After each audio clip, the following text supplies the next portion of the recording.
నాకు ఇచ్చిన ఈ మాట, నాతో మాట, దేవుడు ఇంకా శిల్వపై వేలాడుతుండు, రక్తంతో బాధతో ఉన్నాడు. ఈ మాట ఎందుకు అన్నాడంటే అది దేవుడు ఆయన లోపల నుంచి వచ్చిన మాట. ఇప్పుడు చూడండి, మన తల్లిదండ్రి ఎక్కడైనా మనం ఆడి పడిపోయి ఉంటే ముందు నడుస్తుంది అనుకో, మన తల్లి చూడకుండా వెళ్ళిపోయింది అనుకో, మనం ఏమంటాం? అమ్మ నన్ను ఎందుకు చూడలేదు, నేను పడిపోయిన ఎందుకు లేచినా ఉంటాం. కానీ అక్కడ పరలోకమందున్న మన దేవుడు యేసుక్రీస్తుని పంపించింది కదా మనకు. ఈరోజు ఆయన సిలువ ఎక్కి చనిపోయిన రోజు మనం చేసిన తప్పుల కొరకు ఇవన్నిటి కోసం చనిపోయాడు కదా. అప్పుడు సిలువకి వేసినప్పుడు ఈ 4వ మాట ఎంత వేదనతో ఉంటే ఆ మాట దేవుని నోటి నుంచి, ఆ లోపటి నుంచి ఆ మూడు బయటకు వచ్చిందో మీరు అర్థం చేసుకోండి. మనకు చిన్న దెబ్బ తాకితేనే మనము అల్లాడిపోతాం. కానీ మనం చేసిన తప్పులు మనమే ఇది చేసుకోవాలి. కానీ మన కొరకు పైన ఉన్న తండ్రి ఆయన కుమారుని పంపించిందంటే అది ఎంత గొప్ప త్యాగము మీరు అర్థం చేసుకోండి. ఈ తప్పులు ఎక్కడి నుంచి అంటే మన ఆది కాండం నుంచే మొదలైనవి. ఆదాము తన భార్య స్త్రీ ఆ మాట వినే పండు తిన్నాడు. అక్కడి నుంచే మనకు శ్రమలు స్టార్ట్ అయినాయి. అక్కడి నుంచే మనం తప్పులు పడుకుంటూ పనిష్మెంట్ అక్కడి నుంచి మనకు స్టార్ట్ అయింది. అక్కడి నుంచే మనం ఇదైకుంటూ వచ్చి వచ్చి వచ్చి దేవుడు నోవాహు ద్వారా కూడా మొత్తం తీసివేసి మళ్ళా కొత్త సృష్టిని తీసుకొచ్చింది. కానీ అప్పుడు పైన దేవుడు తండ్రి కూడా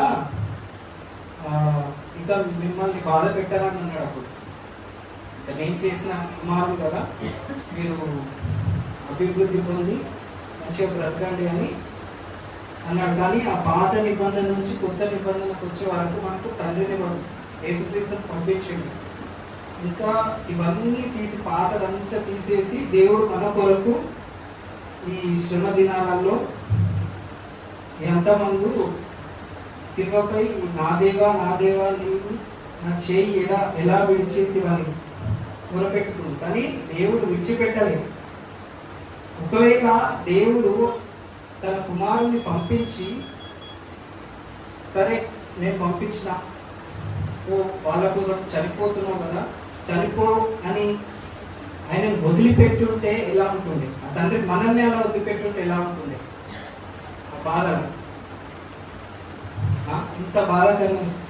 ముందు గెత్సెమనే తోటలో కూడా దేవుడు ఏడ్చుకుంటూ ప్రార్థించాడు, ఈ గిన్నెని నా దగ్గర నుంచి తీసేయాడు, ఇప్పటికి చాలు అనుకుంటు. కానీ దేవుడు రియలైజ్ అయ్యాడు, యేసుక్రీస్తు నేను నా తండ్రి పంపిండు, నా తండ్రి మాటలే నేను నెరవేర్చాలి, నా సొంత మాటలు కాదు, నా తండ్రి మాటనే అని అక్కడ రియలైజ్ అయ్యి తన ఆత్మను అప్పగించుకుంటు దేవునికి.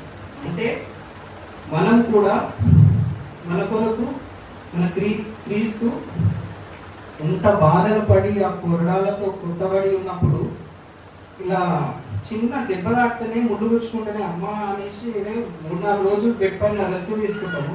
అట్లాంటిది ఆయన అంత కొరడా దెబ్బలతో రక్తం మాంసం కనబడేటట్టు అంత కొట్టి కింద పడేసి తొక్కి ఉమ్మి వేసినా కానీ వీళ్ళు ఏం చేస్తున్నారో వీళ్ళకి తెలియదు ప్రభు అన్నాడు తప్ప వీళ్ళని తీసివేసి భూమి నుంచి అనే ఒక్క మాట లేదు. అంటే మన కొరకు అంత బాధపడ్డ దేవుడు ఇలా ఈ మాటని అన్నాడంటే మన మనసుకే అనుకోవాలి ఎంత బాధపడింటే ఈ మాట ఆ మూడు లోపటి నుంచి వచ్చిందో మనకు తెలియాలి.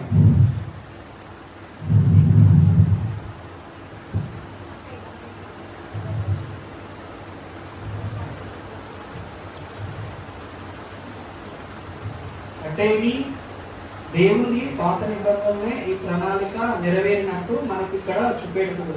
మన యేసుక్రీస్తు మన కొరకు రక్తం చిందించి చనిపోయిన మన దేవుని కొరకు మనం ఇక ముందు తప్పులు చేయకుండా క్షమించమని ప్రార్థన చేసుకొని మనం ఇంకా ఈ దేవునిలోనే తప్పిపోకుండా మనల్ని విడవకుండా నన్ను కూడా విడవలేదని నేను నమ్ముచున్నాను.